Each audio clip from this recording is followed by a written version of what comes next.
And every week, new issues are arising, new problems are arising, new challenges are arising.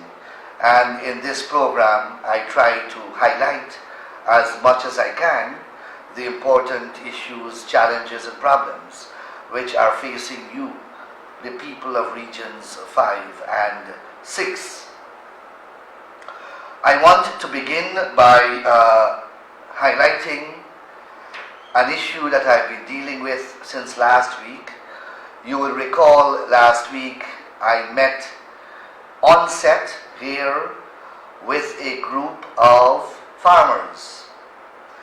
They rear cows, goat, sheep, and other animals, and they complain bitterly about the treatment that is being meted out to them by persons who are who are stray catchers. The complaint is that these persons catch their animals, although the farmers are present, they are in control of their animals, they are grazing these animals, and notwithstanding, these stray catchers catch these animals, sometimes chase them away from these farmers, and then catch them and take them to Reliance Police Station, where exorbitant sums of money have to be paid by these farmers. The farmers complain that they have nowhere to graze their animals, that they do not graze their animals on the public roadways, that they graze their animals in the little pastures that are available, and notwithstanding, 4 or 5 of these stray catchers, whom they identify to me as persons living at number 53 village on the quarantine, that these persons, in collaboration with the police at Reliance Police Station, take their animals to the pond at that station and impound those animals, and then these farmers have to pay huge sums of money to get these animals out. This afternoon, I held a follow-up meeting at Reliance Kanji at the home of one of the farmers. At that meeting were the vice chairman of the region, Comrade Dennis Dirup, because I am told that the chairman, Comrade Armagan, is on leave. Also present was the chairman of the NDC of that area. And I had a gathering of about 150 residents of Reliance Village, Kanji, most of whom were farmers. And the press was there as well. And these farmers detailed their plight to me and to the press, to the meeting. And the story is really horrible.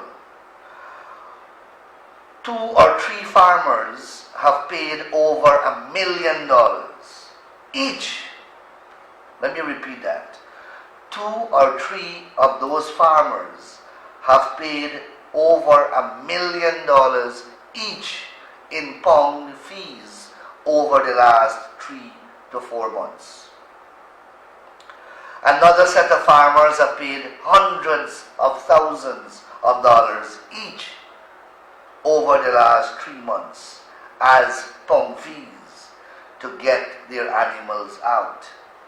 As a result, most of the farmers are selling their animals and they are no longer rearing animals because they claim that they cannot afford the pong fees. I am calling on the regional officials to monitor this situation. I am calling on the commander of this division to monitor the situation. I am calling on the officer in charge of Reliance Police Station to monitor the situation and not allow the police to be dragged in to a controversy. I am calling on the agricultural extension workers and the agriculture officials in this region to step in to help these farmers. In my view, based on what I have heard, there is a complete abuse and misuse of the law in relation to pongs. And I do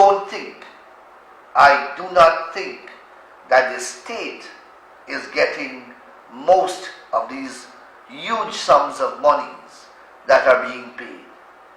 I suspect that these pong catchers or stray catchers are keeping these large sums of money, or most of it, for themselves. I believe that they are doing a business, and I am asking the police to investigate, because they can be charged with either fraudulent conversion or obtaining money under false pretenses. So I'm asking the police to look into this matter, and I will get a lawyer to sue these stray catchers because they are not complying with the law. I received another bundle of complaints that Gaisuku is also impounding people's animals, and Gaisuku officials are charging persons pong fees. As far as I am aware, Gaisuku is not an authorized pong. Gaisuku is not one of the facilities at where you can pong animals. Gaisuku can perhaps impound the animals, but they must take them to the lawful pong, which is at Reliance Police Station. I am speaking about Rose Hall Estate, Kanji. Rose Hall Estate, Kanji. My complaint is, and persons have receipts, that they have paid officials of Gaisuku large sums of money for release of animals impounded by Gaisuku. Gaisuku, based on what I know, has no lawful authority. Rose Hall Estate has no lawful authority to impound animals. So this issue is developing some momentum here in Berbice, and I am not going to let it rest until it is addressed by the competent authorities. And indeed, I am initiating my own course of action on behalf of the farmers. I have already spoken to People's Progressive Party Civic MP, Attorney at Law, Comrade Adrian Anamaya, who will be speaking to these farmers in due course and who will file legal proceedings against these pong catchers for wrongful impounding of these farmers' animals. Someone drew my attention to an article written by Abel Sitaram about my last program, where he made some comments about what I said in relation to impounding of animals. I have neither the energy nor the time to respond to anybody like Abel Sitaram. He doesn't make sense, so I will not waste my time with him. The other important issue that I want to focus on is the issue regarding the vendors' relocation at Rose Hall. Last week, I received a number of calls where vendors have complained against the town council actions of removing them from vending on the street, Independence Avenue and areas around that vicinity. The vendors claim that they are being relocated to inside the market, and some of them are claiming that they don't wish to be relocated. I had promised that I will get on this program either the mayor or some senior functionary of the Rose Hall Town Council. Unfortunately, due to my busy schedule, I was unable to make contact with any of these officials. It is not the officials' fault that they are not here. It is my fault that they are not here, because I did not get an opportunity to invite them. I promised to do so at the earliest convenience. So please, I don't want anyone to blame the officials there. It's not their fault. I did not get an opportunity to extend an invitation to them and to make the arrangements for them to be here. But what I am concerned about is the complaint that some vendors are being removed while others are being permitted to sell the identical items at the identical place. Well, that is wrong. You can't remove some vendors and leave some. It's either you remove all or you remove none. You cannot discriminate against the vendors. That I am sure about. So please, Rose Hall Town Council, you can't move some of the vegetable vendors and you do not move other fruits and vegetable vendors. If you are moving them, you either move all or you move none. But I will return to this matter when I have more information. I have also reported this issue to the leadership of the party, and certain directions were supposed to have been handed down to our councillors and to the mayor.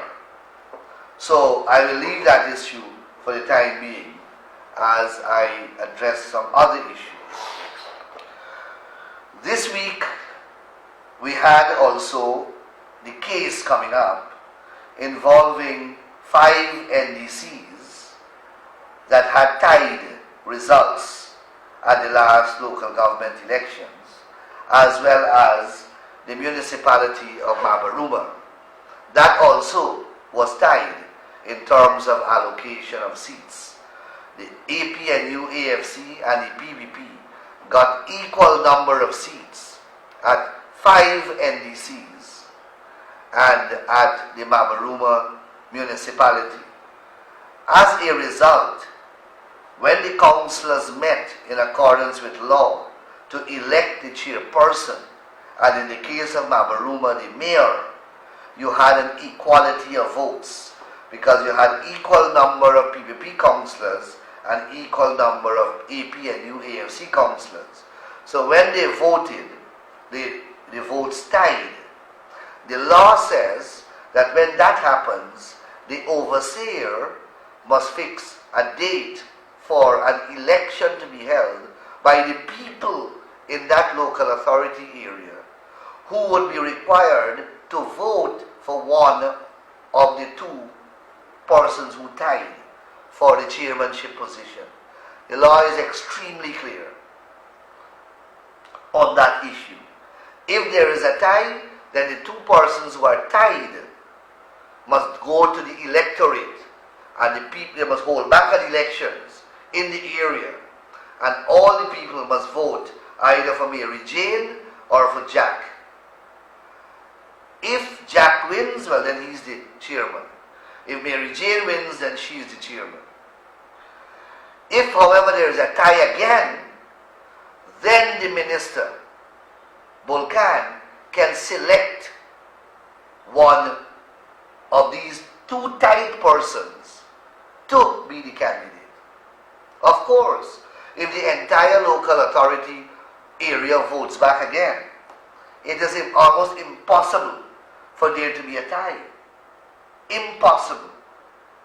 However, the law, in its wisdom, put a safety mechanism in place and provides that in the unlikely event that there is a tie, then and only then the minister can appoint, can select one of the two. What this government did, Basil Williams either cannot read, or he doesn't understand, or they don't care. They're so accustomed to undemocratic behavior.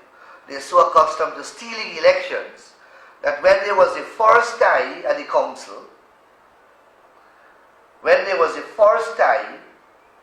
as I said, the next step is for the overseer to fix a date for elections, and new elections have to be held between these two candidates.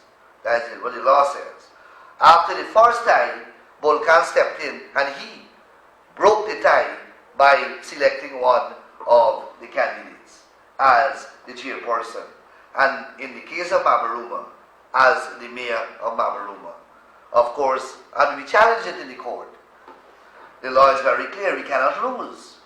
But Basil Williams, in order to avoid the case, and to delay the case, every week he's traveling out of the jurisdiction. Imagine I want 30 minutes to address the judge. 30 minutes. And Basil Williams is not available for the whole of July. I have to wait until August the 12th for the case to come up again, because he is traveling all over the world. And that is where a serious problem that we have in Guyana. But I'll come to the traveling ministers just now. But that is where we are in relation to the local government case. In terms of the elections petition, up to now, the Chief Justice cannot fix a date for our election petitions to start. Up to now, we are ready to start. Up to now, they have not fixed a date for that elections petition. But we will continue to keep the pressure up. About traveling ministers, at any given time, other than when we have parliament, 3/4 of the cabinet is overseas. 3/4 of the huge cabinet, 27 members cabinet, are overseas. They're traveling all around the world with taxpayers' money. They're traveling first class. And of course they changed the rule. They get more money per diem overseas. We used to get, I think, I don't know if it's $50 a day or something like that. They are getting about $200 US per day when they are overseas. $40,000 a day. The hotels are paid for, first class travel, and they can take their wives. We could not have taken our spouses. We had to pay a ticket for our spouses. But that is the abuse that is taking place. They travel all around the world. These people is like, they are on a tour. They are tourists. It's like, come to see, never see. Like apparently they never traveled before. So they get an opportunity and they fly around the world. And that is what is costing the government. They are not in Guyana to do anything. So the work of management of the economy is not taking place. And then they are hemorrhaging the treasury by flying all around the world. So you can't get nothing done here. And when they are here, all they are doing is planning what is the next sporting event. Like now, you had a big jubilee, you had a big inauguration. That was a big thing. They spent hundreds of millions of dollars. Then you had big flag raising for Mashamani. They spent another couple $100 million. Then you had 50th anniversary Jubilee celebration. They spent I don't know how much $100 million. Now you have CARICOM. They're hosting that now. Then that's July. This is July month. August they're gonna have Freedom Day. There's another big sport again. And then shortly after that is Christmas, where you're going to have another big sport again. And that is how they will continue. And while they're spending and they're spending, the economy is not earning.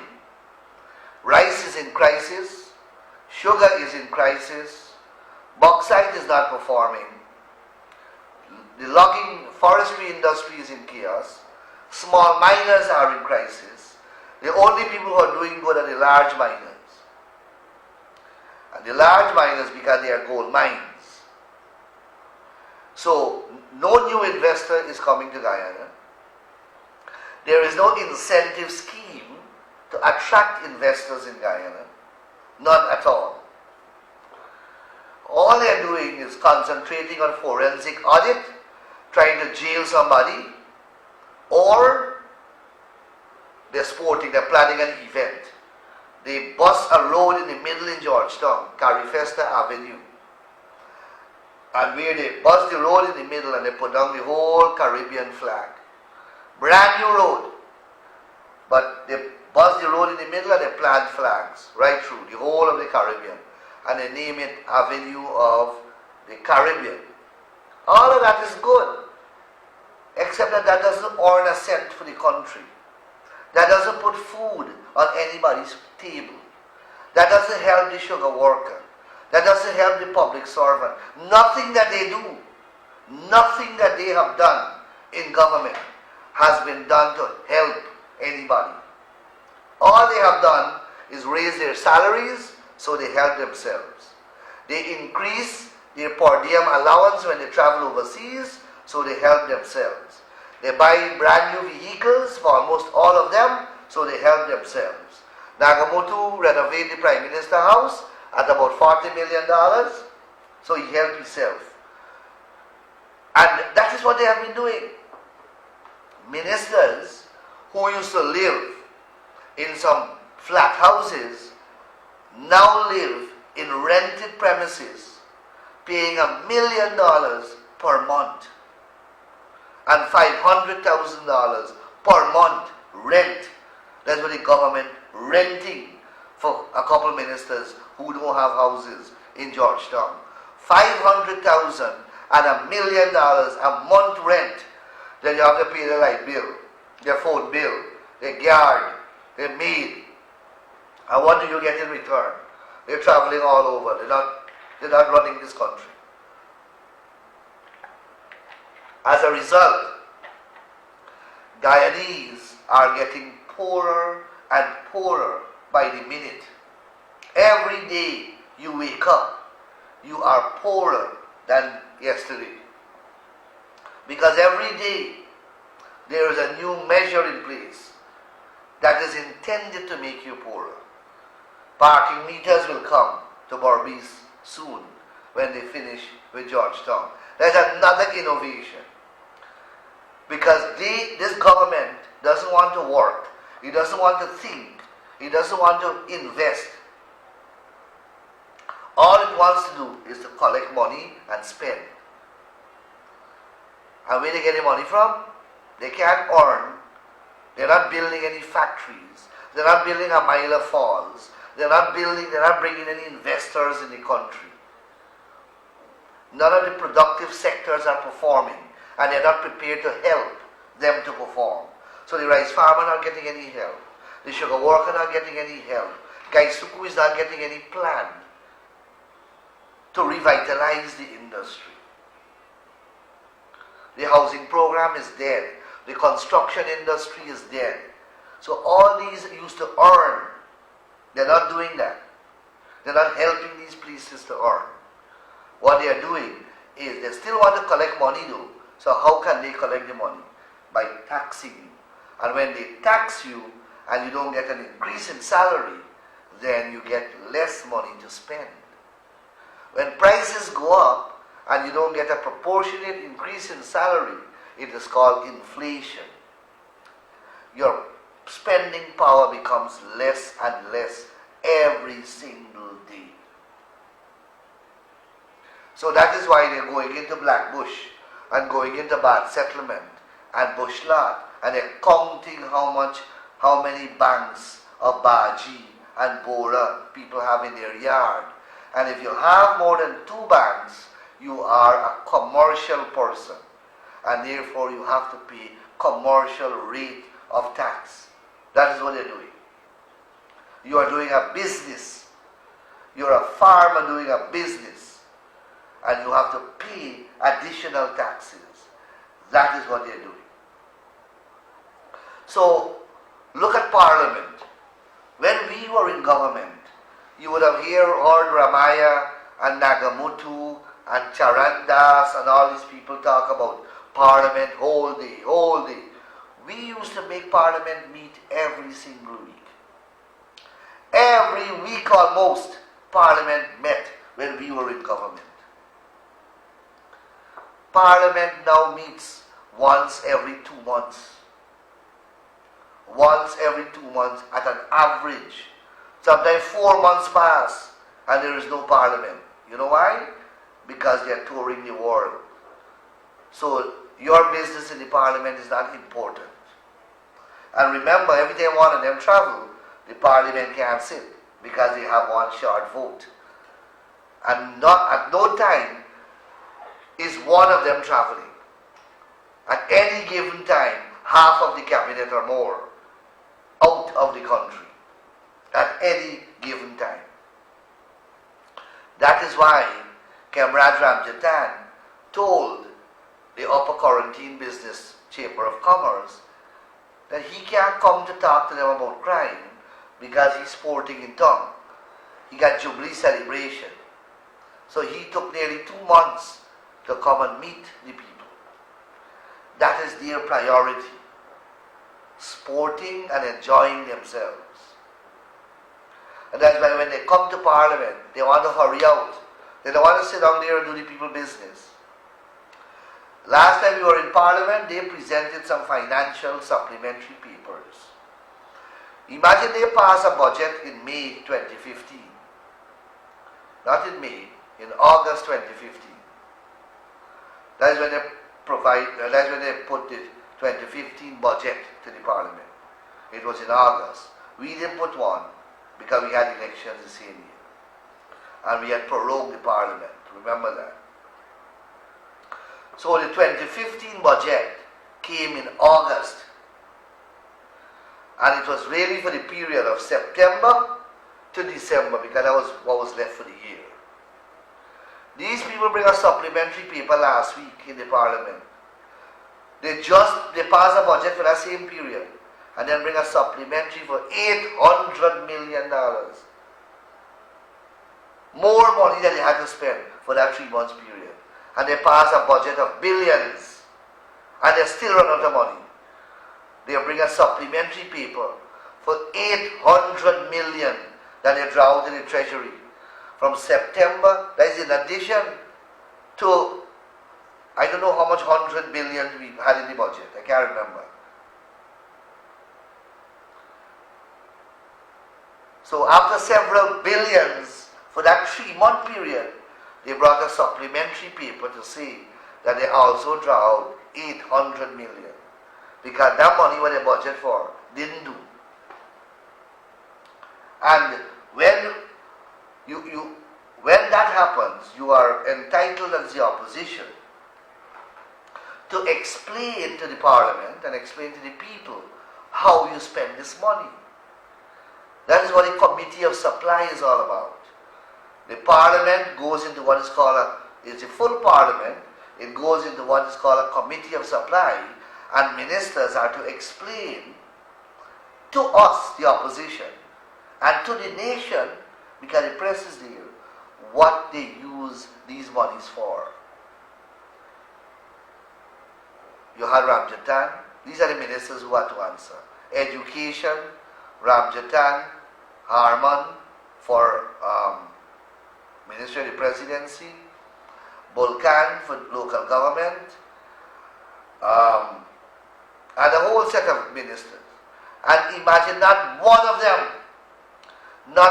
of them came prepared and was competent to answer the questions which we were asked. These people don't care. Normally when we had to answer questions, we used to walk with your staff. You had to walk with your staff from your ministry, because they have to explain to you where these monies went, how these monies were spent. These fellas come empty-handed in the parliament with their hands swinging. And is that any bright? I have no problem if you walk in big and bad and you can pretend that you know the answers. These are an incompetent bunch of people, and therefore they should recognize their incompetence and work with their technical staff to help them to answer the questions so that they wouldn't be embarrassed. That's the first thing. And their incompetence at least would be hidden. But most importantly, that the nation can understand what they do with 800 million at the same time when they got billions from the budget. Not a single minister was able to answer sensibly. They said I'll produce the answer later.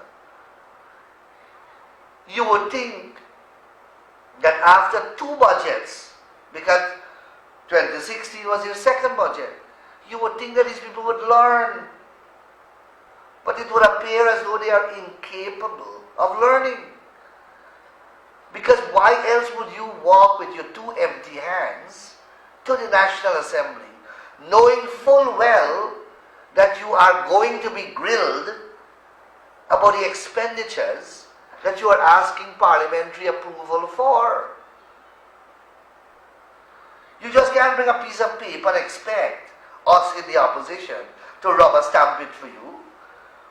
Our duty as parliamentarians and as protectors of taxpayers' money is to examine you on what you expended this money for. What you expended this money for. None of them could have answered.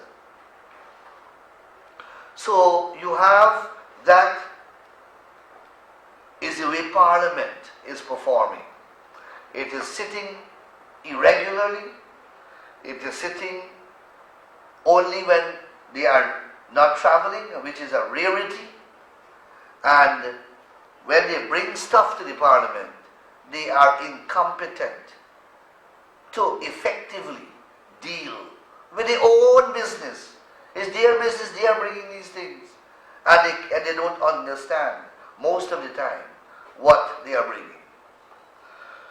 The other issue that I want to treat with and to address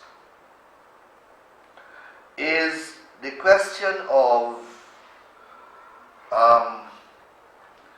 FATF,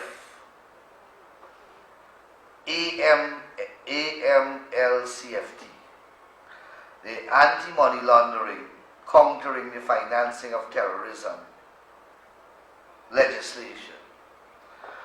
You would know that when we were in the opposition, when we were in government, and they controlled the 10th Parliament, they had a majority of 33 seats and we had 32.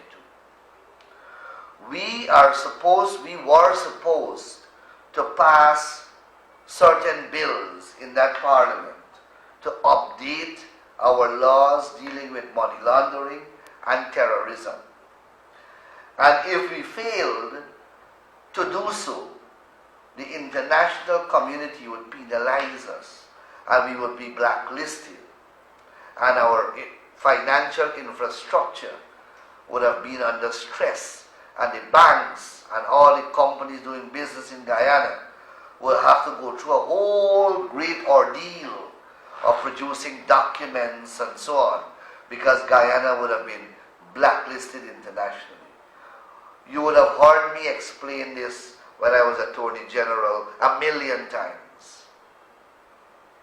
Notwithstanding, this government, while it was in the opposition, voted down those bills and caused us to be blacklisted.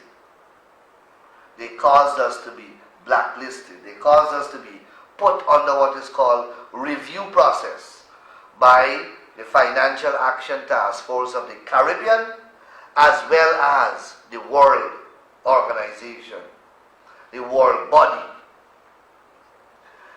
After 1 year, and they have a majority in the Parliament, they can't take us out of the problem that they have put us in. We remain in the same way that we were 1 year ago. Although they control the Parliament, they passed 3 bills, and yet we can't come out of this problem that we are in. The Attorney General just came back from Korea. You see where they've been to? Korea. And in Korea, you had the FATF conference. He came back and he reported that Guyana will soon exit the program that we are in, because we are under what is called evaluation. We are being monitored because we are a delinquent country, because we didn't pass this law. They have the power now and they still can't pass the law because they don't know what to pass, and that's the incompetence that I'm talking about. But what they did, they changed the law, which I had, and they put a new structure in place. They put a whole complicated arrangement in place, and the people who got to work in these organizations must come from the Parliament.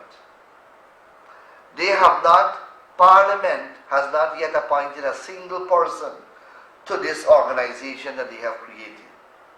Yet they went to FATF and told FATF, you know what? Our FIU, the Financial Intelligence Unit, is okay. It is up and running, and misled that international organization into believing that we are okay.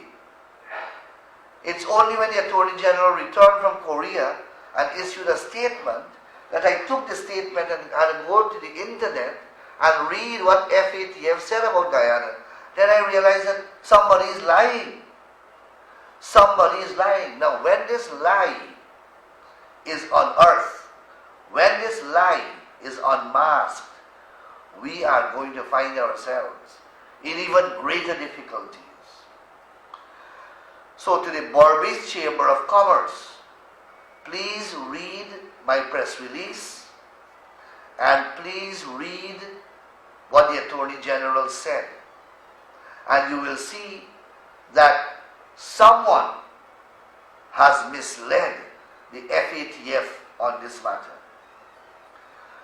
Please issue a statement asking for clarity, because if that is so, and the FATF realizes that our policy makers are lying to them, then we are going to be in deeper problems than we are currently.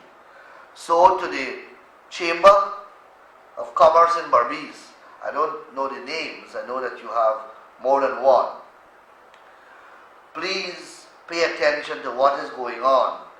hold a meeting and issue a statement asking for clarifications on this matter. Because somebody is lying. The phones have been going non-stop since the beginning of this program, and I will now begin to take a few phone calls. Caller, you're on the air. Good night. Good night. I'm calling from Hampshire. Hampshire, yes. We pay like to transport like about 8 years now. Whom did you pay? At the housing. 8 years ago? Yes. How many of you? Plenty people, you know, and they must say the transport not processed every time we call. No, okay, but how far is it from being processed? When we call it today, them say it's till here, and then we call them back again, so we don't know. All right, look. All right, caller. Thank you. Thank you very much. Yes. I keep repeating, we have 3 members of parliament in this region. We have Comrade Zulfikar Mustafa, we have Comrade Adrian Anamaya, and we have Dr. Vishwa Mahadev. Vishwa Mahadev, Zulfikar Mustafa, Adrian Anamaya. I know that they are holding public, they have days at which they meet members of the public. Zulfikar Mustafa has his days in New Amsterdam and then at 64 Village at the party office. Vishwa Mahadev has his clinic, his meetings at Quarantine as well, and I believe at 64 Village, and I believe also at New Amsterdam. Adrian Anamaya has 3 offices at Corriverton, Hampshire, as well as Charlotte Street, New Amsterdam. Please form a delegation and meet one of these comrades so that they can make representations for you. This lady is saying about 800 persons are awaiting for their transports to be processed. No, not 800. Several people, I don't know how many, large number of persons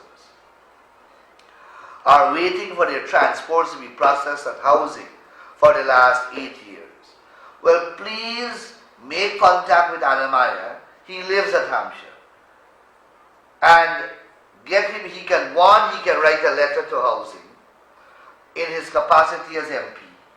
And secondly, he can ask a question of the Minister of Housing in the Parliament. When would the transport be ready for the residents of Hampshire? They have been waiting for 8 years. And once we ask that question, there will be some momentum to get the process expedited.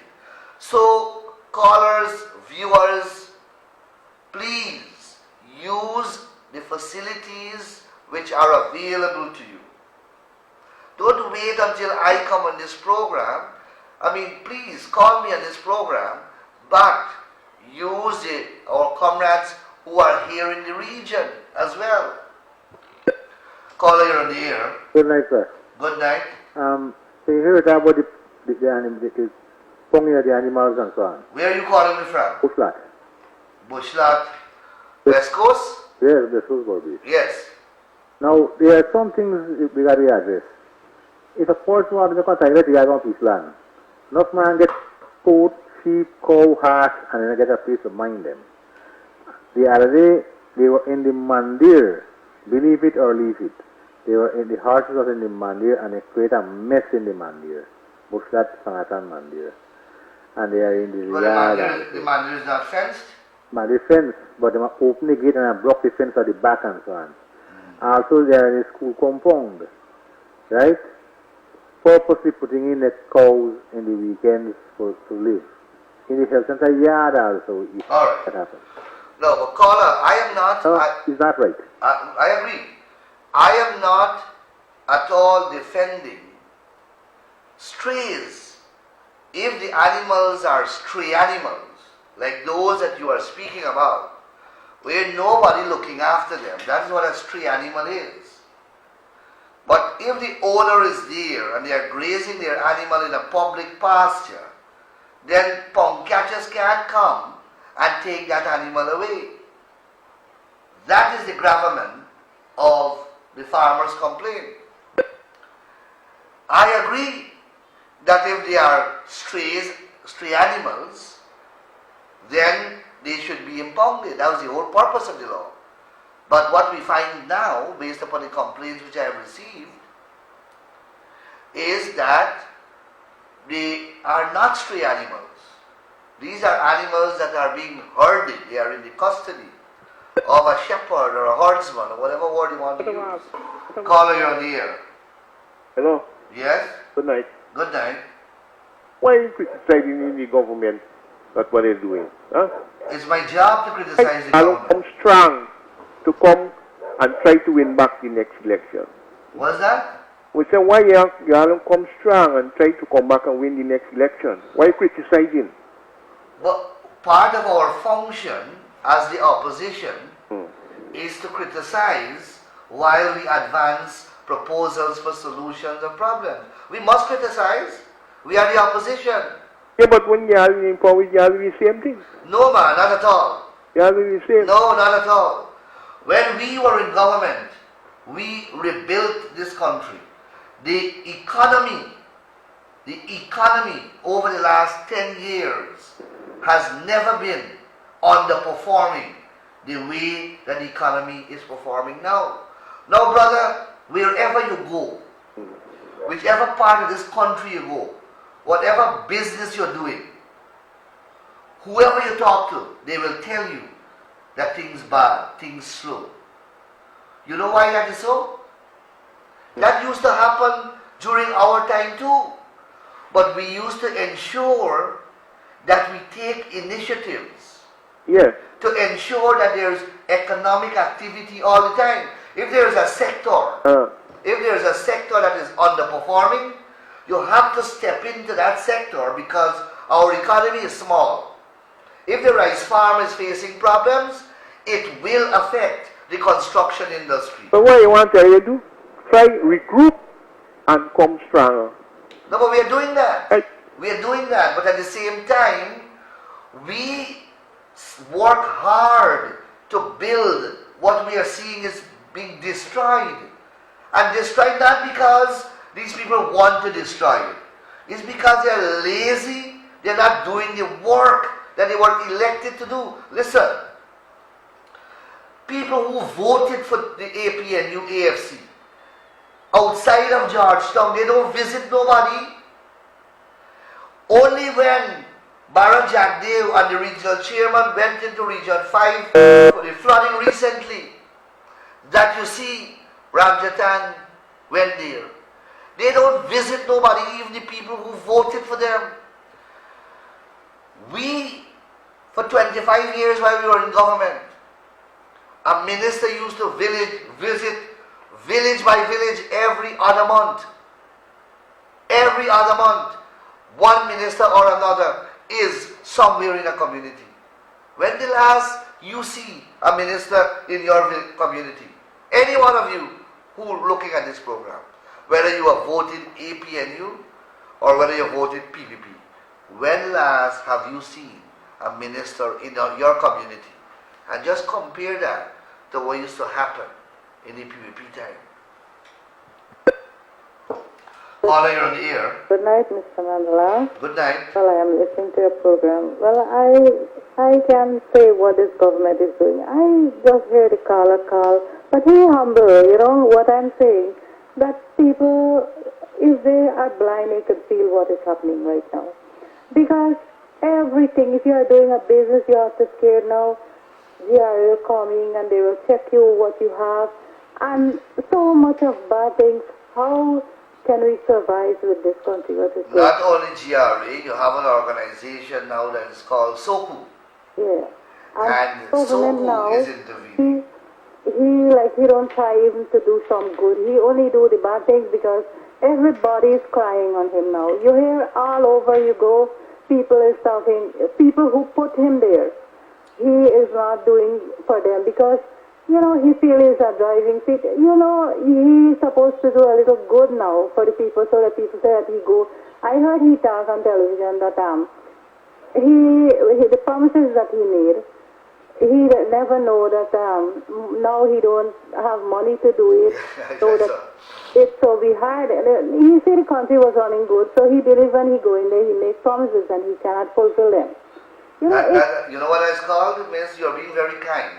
Everywhere you walk, in professional terms, it's talking about him. it is called incompetence. Yes. And we are feeling pressure because if you cannot say you're happy when you have problems. The poor is getting poor and the richer is getting richer. Nobody can say, this is good what he's doing because all around you can see it. All right, caller, thank you. Yes. The caller reminded me of a very interesting program that the president has had recently, television program, in which he said that some of the promises which he made during the elections campaign were ambitious, that they were not real, that they were, they can't be delivered. I mean, why did you make them? You made them then to fool people. You made them to fool people. Why did you promise people $9,000 a bag for paddy? Why did you promise the sugar workers 25% increase? You promised the public servants 30% increase. And I don't know how much increase in old age pension. You promised reduction of VAT. Instead, we have increase in VAT. We have now items that are VATable that were never the subject of VAT. So there is a net increase in VAT, not decrease. Caller, you're on the air. Good night. Good night. I like to say one thing. That man was Where are you calling me from? Irish. Irish. The one man was called before this caller. I once he goes to the Portmore market or any market, and like you see, he has more seller than buyer because. No matter what. Don't waste your energy with what he said. Yeah, I have a son. He has a problem because I'm criticizing the government. Well, part of my job is to criticize the government. Yeah, because then do nothing good.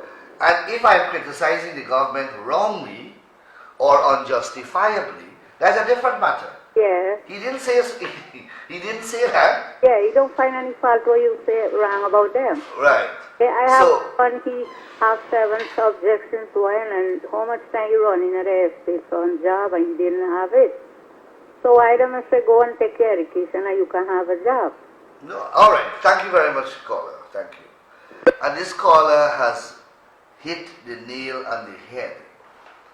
A large part of this government's campaign was on youth and youth development and how they will transform the University of Guyana and how they will improve the environment to make it conducive for young people to get jobs, that they will create thousands of jobs for young people.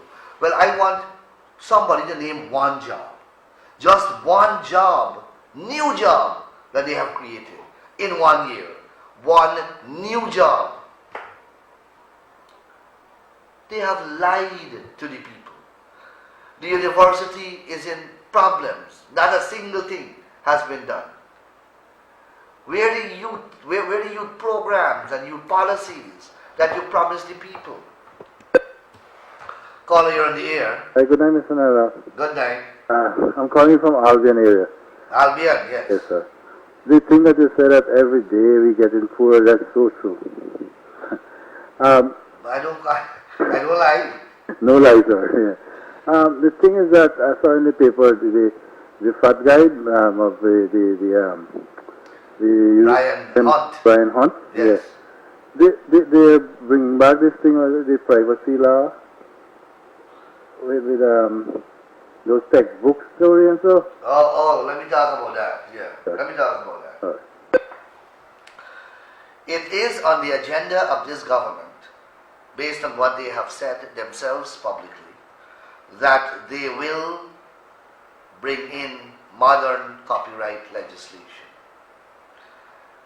The reason why we did not bring in modern copyright legislation is not that we don't understand the value of it. We do, and we understand the need to protect intellectual property, etc. The reason why we never did it, bring in these new laws, is because our country cannot afford it. We can't afford it because we are a poor people. If we bring in the new copyright laws that they are speaking about, which they promised to bring in before the end of this year, let me tell you a few things that will happen. No DVD and CDs will be sold lawfully in this country. So all the hundreds of DVD shops and CD shops, all the hundreds of people who are selling in the market DVDs and CDs, they will have to close down their business. Because to do so would be illegal. Police will lock you up and seize everything that you have. The cost of one DVD will be 40 to 50 US. You're buying, I think, 5 DVD now for $1,000. You will buy one for $10,000. Because only original DVDs will be sold legally in Guyana. Then all the books and pages of books that are photocopied will have to stop. And that is what we fought against in terms of not bringing that legislation on board. But this government is moving with a breakneck speed to get that legislation on the book. It will cause tremendous, greater financial and economic hardship for the people of this country. This is where I have to say goodbye, unfortunately. We have had a very productive program. We have had a great interactive program, and I must say goodbye to you. I want to take this opportunity to wish the Muslim community and all my Muslim brothers and sisters Eid Mubarak. Eid is either tomorrow or Thursday. Eid Mubarak to all of you, and please enjoy your Eid festivities. I may not be on the program next week, but if I am not, someone will substitute for me. I need to travel to North America very urgently on some private business. Good evening and take care once again. Goodbye and stay good until we meet again.